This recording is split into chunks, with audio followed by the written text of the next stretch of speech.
Olá, hoje a gente vai investigar uma pergunta que parece simples, mas que na verdade é bem complexa. De onde vêm os nossos direitos? A gente fala tanto em ter direitos, mas raramente para pensar em como essa ideia nasceu e, sabe, se transformou. Pois é. E o ponto de partida da nossa conversa hoje é, no mínimo, curioso: um guia de estudos culturais da Hungria. Confesso que, quando peguei esse material, não imaginava que ele me levaria numa viagem que começa ah, na Idade Média. É um ponto de partida inesperado, mas muito rico. Exato. A nossa missão aqui é seguir esse mapa que o guia nos oferece. Vamos desenterrar as raízes históricas, entender como essa enorme lista de direitos foi organizada em gerações. Quase como capítulos de um livro, né? Isso, como capítulos. E no final, ver como tudo isso se encaixa na lei de um país hoje, no caso, a Hungria. A ideia é entender que os direitos que a gente considera tão básicos não caíram do céu. De jeito nenhum. Eles foram construídos e muitas vezes conquistados na marra ao longo de séculos. E essa construção não começou ontem.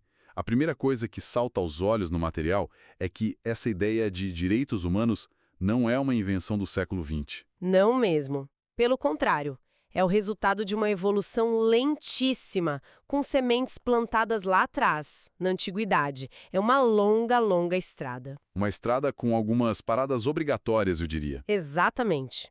Verdadeiros marcos que mudaram o rumo da história. O guia destaca alguns que são essenciais. O primeiro é a Magna Carta, na Inglaterra, em 1215. Um documento famoso, mas que às vezes parece muito distante. Parece, mas a ideia de um documento que dizia ao rei: "Ei, você não pode fazer tudo o que quer", foi absolutamente revolucionária. Era a primeira vez que se colocava no papel que o poder do governante tinha limites. E é interessante que isso não foi um evento isolado, né? O material mostra que, poucos anos depois, em 1222, algo parecido aconteceu na Hungria com a Bula de Ouro. Isso. E é curioso pensar nisso. Em 1222, na Hungria, a grande preocupação não era, sei lá, com privacidade na internet, Com certeza não. mas em garantir que o rei não pudesse simplesmente tomar as terras de um nobre sem um bom motivo ou prender alguém por capricho. Os problemas mudam, mas a luta para limitar o poder do Estado parece ser uma constante na história humana. Totalmente. E claro, depois desses primeiros passos, a gente tem o grande salto, o Big Bang dos direitos modernos, a Declaração dos Direitos do Homem e do Cidadão na França, em 1789. Ali a coisa muda de escala. Muda completamente. A ideia deixa de ser sobre proteger um grupo específico, tipo a nobreza, e passa a ser universal. Todos os homens nascem e permanecem livres e iguais em direitos. Essa ideia de igualdade jurídica que a Revolução Francesa popularizou é o ponto de virada, então. O guia fala muito sobre como as sociedades civis nos séculos 17 e 18 começaram a lutar por isso. Mas o que isso significava na prática? Então, significava uma revolução na forma como a sociedade se organizava. Basicamente, era o fim daquele menu de leis diferente para cada classe social. Ah, entendi.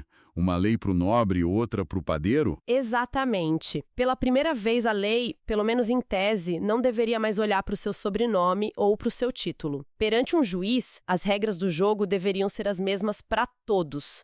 Acabava o privilégio de nascença como critério legal. Claro que a gente sabe que a aplicação disso foi, e ainda é, um processo cheio de percalços. Sem dúvida. Mas o princípio estava estabelecido.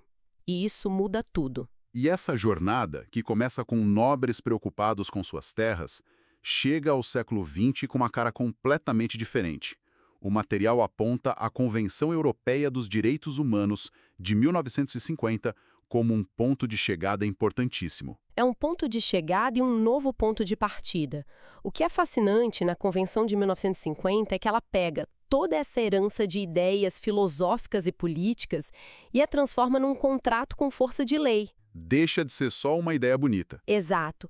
Os países que assinaram não estavam apenas concordando com um ideal, estavam se comprometendo legalmente perante a comunidade internacional a garantir aquelas liberdades para qualquer pessoa em seu território. Isso cria um sistema de proteção que vai além das fronteiras, então. Exatamente. Se um cidadão sente que seu país violou um direito fundamental, ele pode, em última instância, recorrer a um tribunal internacional. Isso era impensável séculos antes. Ok, a história é longa e cheia de marcos importantes, mas isso tudo gera uma lista enorme e meio caótica de direitos. O guia que a gente está usando tem uma forma bem inteligente de organizar isso, que é dividi-los em gerações. Como funciona? É uma maneira muito útil de entender a lógica por trás da evolução desses direitos. Pense nisso como ondas que foram chegando à praia da história, sabe? Cada uma trazendo um novo tipo de direito. Gostei da imagem. A primeira geração, ou a primeira onda, é a dos direitos civis e políticos. São os direitos mais clássicos, que nascem da luta contra o absolutismo. Aqueles que dizem o que o Estado não pode fazer comigo. Perfeito! Eles funcionam como uma placa de não entre para o Estado. Eles dizem, Estado, não entre na minha casa sem um mandado, não me prenda sem um motivo justo, não me diga em que acreditar e não censure o que eu penso e falo. E os exemplos do guia são bem diretos, né? Sim, os clássicos. Direito à vida, a liberdade de expressão, de imprensa, de religião, são os direitos que garantem a nossa esfera de autonomia individual. Certo, essa é a primeira onda. Mas aí a história continua, e as preocupações mudam. E aí vem a segunda onda, a dos direitos de segunda geração. Eles surgem mais tarde com a Revolução Industrial, as péssimas condições de trabalho nas fábricas e o crescimento dos movimentos operários e socialistas. As pessoas começaram a perceber que não adiantava ter liberdade se não tinham o que comer. Exato. Não adiantava muito ter liberdade de expressão se você estava morrendo de fome ou trabalhando 16 horas por dia em condições desumanas. Então, se os direitos da primeira geração são uma placa de não entre para o Estado, o que são os da segunda? São uma lista de tarefas para o Estado. Eles são o oposto, são direitos positivos. Eles não pedem que o Estado se abstenha, mas que ele haja. Eles dizem, Estado, você precisa garantir condições mínimas de vida digna para os seus cidadãos. E quais seriam os exemplos? A lista que o guia traz é bem clara. Direito ao trabalho, direito à greve, direito à educação, acesso à saúde, seguridade social. Já não é só sobre liberdade, é sobre dignidade, é sobre ter as condições materiais para de fato poder exercer a liberdade. E a evolução não para por aí. O guia fala de uma terceira geração que parece ser bem mais recente. Sim, é a nossa onda contemporânea. Os direitos de terceira geração são chamados de direitos de solidariedade ou coletivos. Eles refletem preocupações que ultrapassam o indivíduo e até mesmo as nações. O foco muda de novo. Muda. O foco aqui é a humanidade como um todo e as futuras gerações. O guia cita 2 exemplos perfeitos. O direito a um meio ambiente saudável. Que não é meu ou seu, é de todos. Exatamente. E os direitos das crianças, que reconhecem a necessidade de proteger um grupo vulnerável com necessidades muito específicas. Essa terceira geração é interessante. Direitos coletivos. Isso não pode entrar em conflito direto com aquela primeira ideia de direitos individuais? Ah, com certeza. Penso, por exemplo, no direito de uma comunidade a um ambiente limpo contra o direito de um empresário de usar sua propriedade para construir uma fábrica. Você tocou no ponto central dos debates jurídicos de hoje. Sim, entra em conflito o tempo todo e é exatamente nessa tensão que o direito moderno opera. Então essa divisão em gerações ajuda a ver essa complexidade crescendo? Ajuda muito. O que fica claro é que a nossa ideia de direitos é como uma árvore que não para de crescer. Começou com um tronco forte, o direito de não ser oprimido pelo rei, e com o tempo foi ganhando galhos cada vez mais complexos. O direito a ter um trabalho digno, o direito à educação, e agora, galhos mais novos, como o direito de respirar ar puro ou de ter seus dados protegidos. Cada geração adiciona um novo galho, então. Exatamente, expandindo o que significa ser uma pessoa livre e segura no mundo. Essa imagem da árvore é ótima.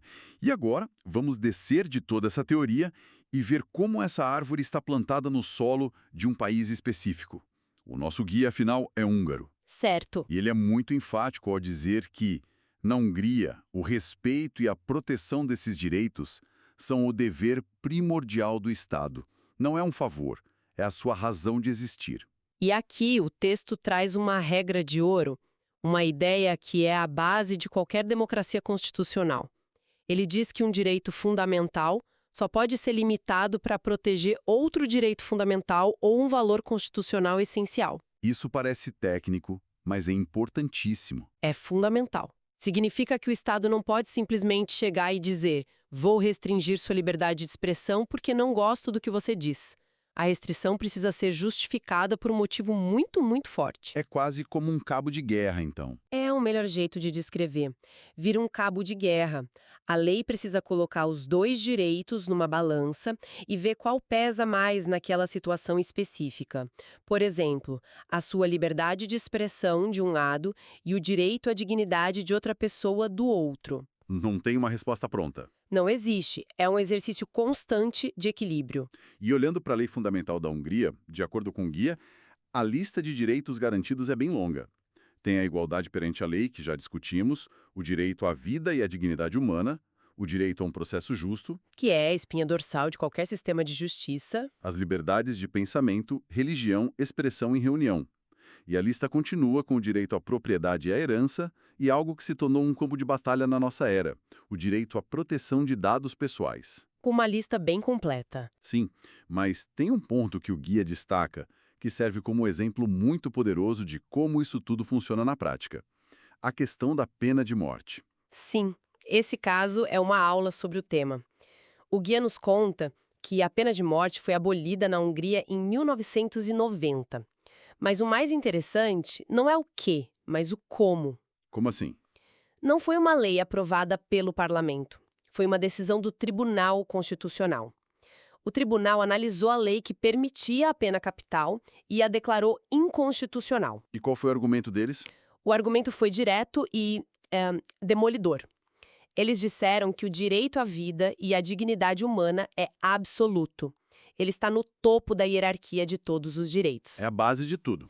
É o direito do qual todos os outros dependem. Portanto, o Estado não pode ter o poder de tirar a vida de uma pessoa, não importa o crime que ela tenha cometido, porque isso aniquila a própria essência do conceito de direito fundamental. Uau!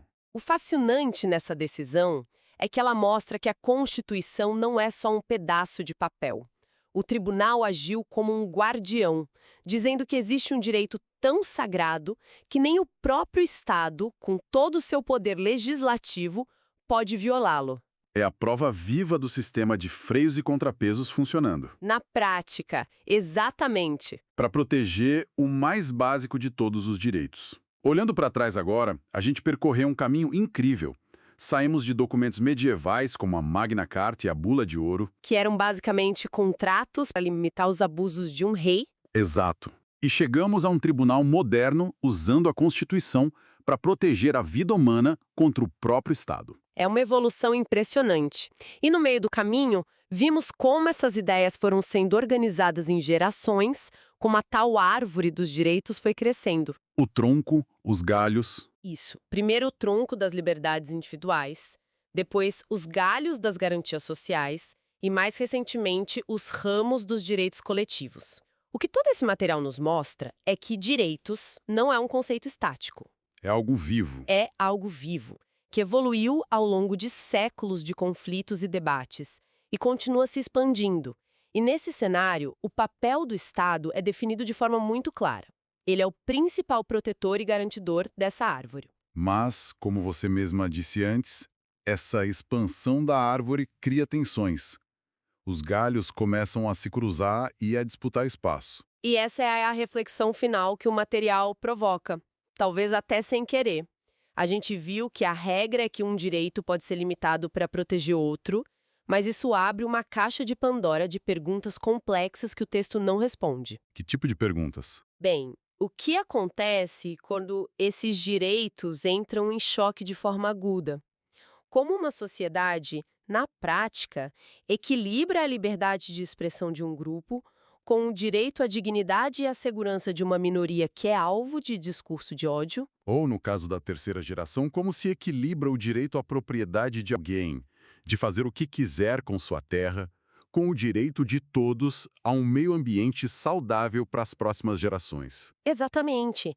Essa tensão não é uma falha do sistema, ela é o motor do sistema.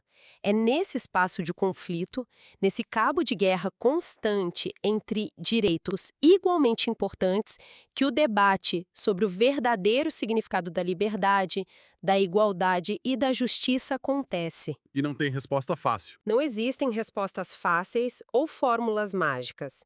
E talvez o grande desafio para qualquer democracia não seja encontrar uma resposta definitiva para essas questões, mas sim garantir que a gente possa continuar debatendo-as abertamente, sem nunca desistir de buscar esse equilíbrio.